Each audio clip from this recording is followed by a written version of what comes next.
ne nguuru Macky Sall daf ci sonn trop parce que il a été malmené, il a été en tout cas il a reçu beaucoup de préjugés entre autres. Alors man le cas Aliou Sall donc man pour man c'est deux volets un volet boo xamante ni c'est politique, volet boo xamante ni également ci wàllum justice la parce que comme Thierno nu mu koy waxee xam nga réew boo ci nekkee donc dafa baax ñu am des organes de contrôle yoo xamante ni tey ñoom ñooy saytu parce que également dañuy jël ay nit yoo xamante ni tey dañuy njortu que ni am nañu expérience am nañu compétence donc ci li nga xamante ne en tout cas moom mooy nekk seen domaine d'expertise confier leen li nga xamante ne moo nekk la destinée des Sénégalais alors kenn ku nekk si ñoom bu paree war nañu mun a en tout cas saytu li nga xamante ne nii noonu nga doon defee sa gestion loolu dafa nekk dans la règle normale c'est ça qui doit se passer et aussi pour dire aux Sénégalais parce que comme cox na sànq ni mu ko waxee dafa mel ni réew mi man li ma jàpp moom mooy que ne tey la ñu commencé wax ne dañuy saytu transparence redevabilité wala xool naka la nit ñi daan defee il faut se rappeler que ne CENTIF bi dañ ko créé en 2004 loolu yàgg na loolu Macky Sall sax ñëwagul woon pour montrer comment le Sénégal depuis l'ère des indépendances ci la dugg en tout cas ci li nga xamante ni tey moo nekk principe de transparence alors c'est en 2005 la commencé fonctionner donc après bu ñu installé ñi nga xamante ni tey ñoo nekk ses membres internes alors nekkul loo xamante ni tey pour sénégalais yi ñi nga xamante ni ñu ngi koy soog a xam bien vrai que ni le nom en tout cas a été vulgarisé par l'événement de Ousmane Sonko ndox ñoom ñoo ñëw tax sénégalais yu bëri xam lan mooy CENTIF mais CENTIF yàgg na def liggéey ci ñi nga xamante ne en tout cas ñoom ñoo yàgg di yor li nga xamante ne moom moo nekk alalu réew mi man nag li may wax moom mooy que ni tey en 2012 voilà dans l'avènement du président Macky Sall on a vu que ni tey li nga xamante ne moo nekk les organes de contrôle ont été renforcés parce que aussi damay jàpp ne suñu amee ay hommes yoo xam ay hommes d'état yoo xamante ne dañuy participer di consolider li nga xamante ne tey moom moo nekk ces organes de contrôle kon nekkul ne ñooñu ñoom ñoo bañ en tout cas ñu saytu leen parce que il faut pas oublier que ni c'est en 2012 la ñu voté la loi portant code de transparence dans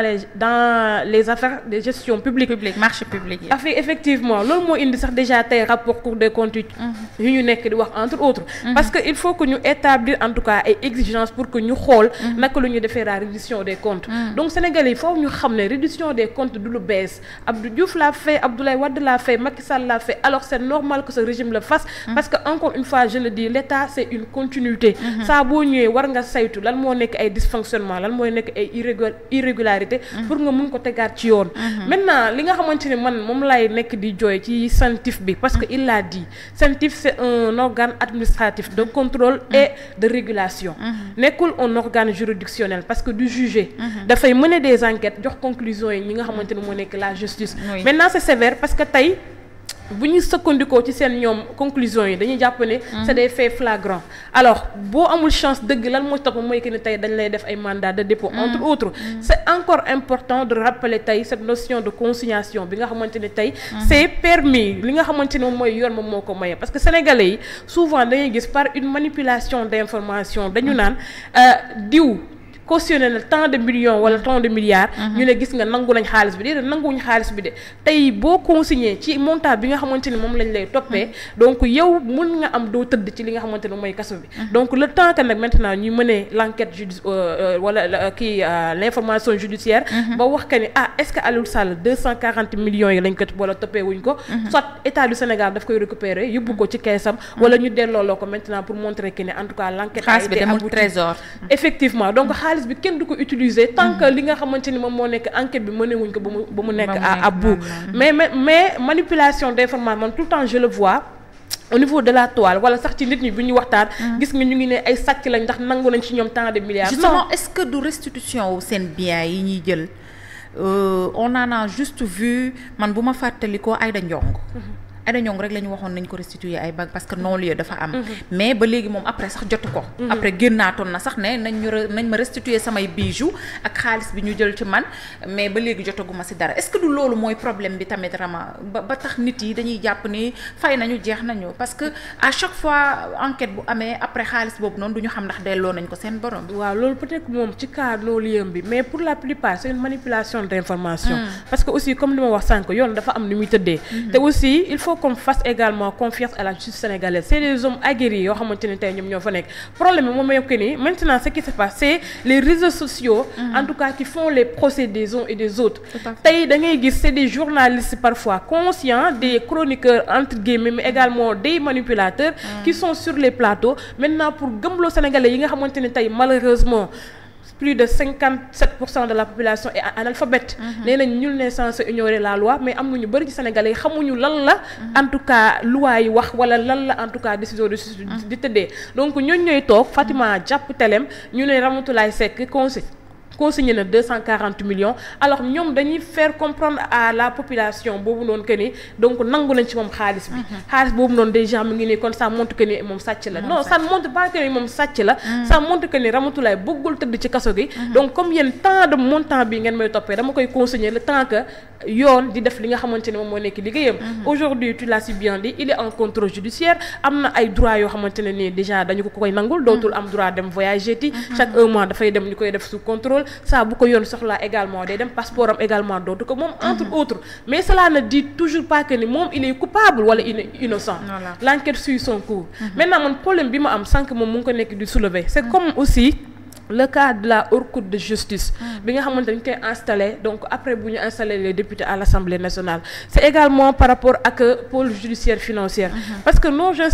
institutions judiciaires là il faut qu'ils répondent en tout cas au standard international tey mënuñu wax que ne nous sommes le Sénégal pays boo xamante ne dafa ratifier en tout cas toutes les conventions bokk en tout cas ci dans les grandes juridictions tey ba léegi mënoo méngale ces juridictions ak normes internationales ça c'est un problème man pour man manque de volonté la parce que aujourd'hui dañuy bafouer ay principes par rapport ak la haute cour de justice mais c'est une juridiction boo xamante ne nii elle est majoritairement composée de politiques et non de magistrats professionnels parce que ay députés à l'Assemblée nationale ñoom ñoo fay nekk di siéger et tout le temps da ngay gis que ni y a des principes qu'on bafoue moom mooy que ni lan impartialité ak indépendance de la justice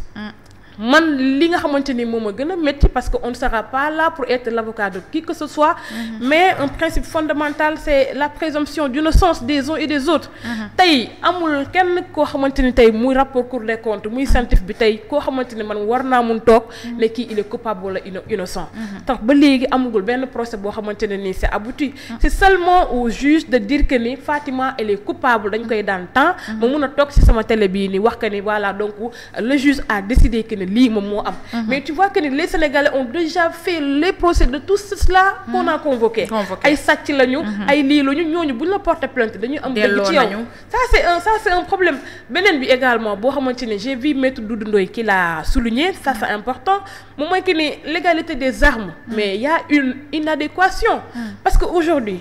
dañuy bafouer benn principe boo xamante ne c'est fondamental boo demee droit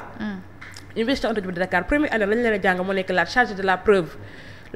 la preuve incombe au demandeur tey mënoo woo Thierno ne ko dañuy def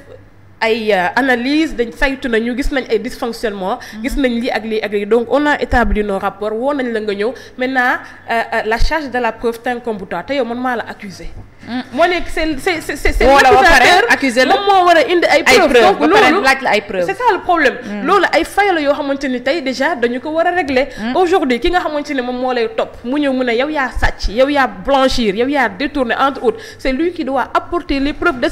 ces allégations sinon à quoi bon après ñu jàpp la teg la léegi ñu ne la yow nag léegi dama la nga wuti ay preuves en attendant maintenant c'est ça aussi le vrai dilemme moom mooy que ni dañ lay dugal ci kaso bi dem di wëri ay preuves pour xool ndax yow est-ce que yow jàpp wala taq entre autres donc man je me dis que ni en tout cas war nañu saytu ba nga xamante ni tey ñun aussi dinañ répondre comme je le dis aux normes internationales il l'a aussi dit et c'est malheureux parce que ce sont les déclarations du Premier ministre aujourd'hui yoo xamante ni tey moom moo koy topp et comme dans d'autres secteurs également parce que tey bu taxawoon Guédiawaye ne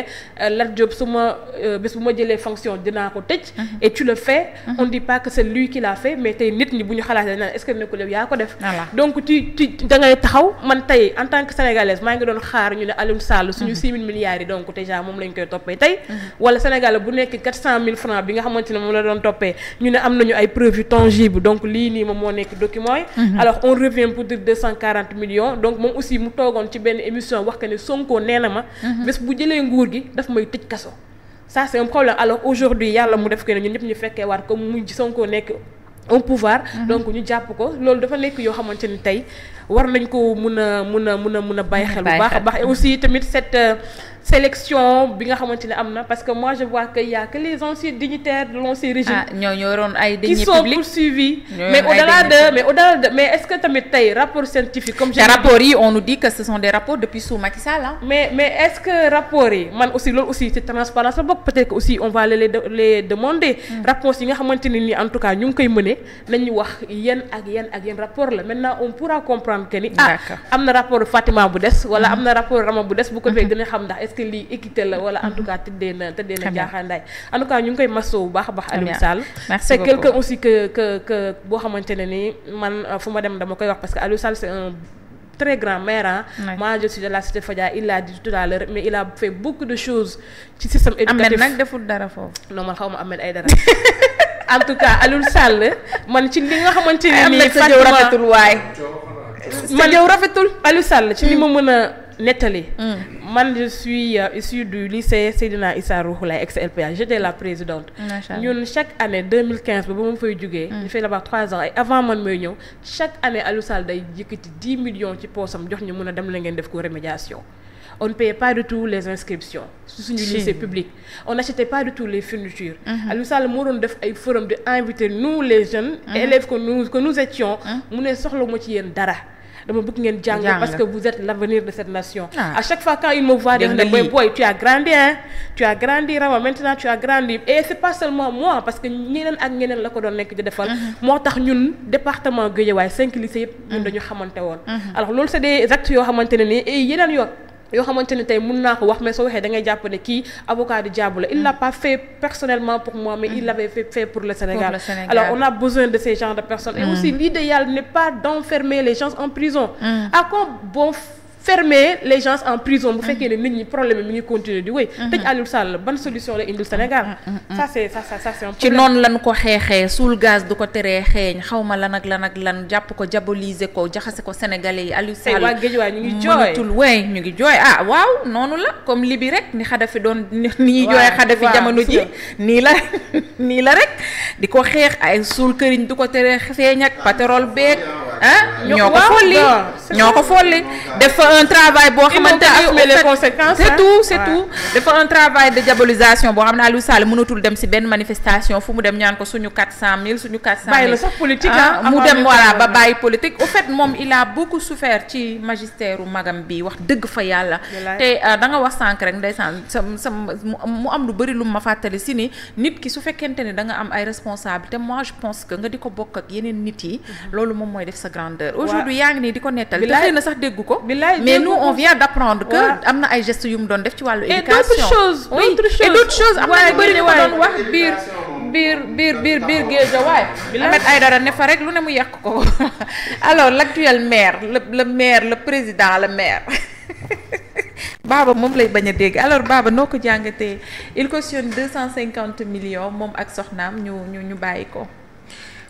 L'actuel maire moom je pense qu'il est plus idoine de le présenter comme un patron de presse que comme un maire. am na ku ni bàyyi na di Africa 7. dëgg yàlla tey soufflé léegi ne démissionné na xaw ma ndax dëgg na dem Ahmed xaw ma ndax dëgg la am déet vérifier leen. en tout cas gàddu na àq de xaw ma démissionné na waaye gàddu na suñu àq quoi loolu moom franchement ci pelouse bi. franchement non pelouse bi loolu benn aspect la boo xam ne mooy aspect bi gën a feeñ mais bu ma gisee sottam bi la dernière fois muy wax à propos du mouvement nawetaan comme quoi li ñu ko arrêté sax c'est bien mais avec loolu la wax mais c'est incroyable quoi maanaam Sénégal gépp ñun rek ñoo amul stade bu ñu fubalee nawetaan di toltolaan bu ñu tey ñu dem fubali Parcelles suba ñu dem fubali Pikine di fubal ay match le matin ay senior di fubal ay match le matin comme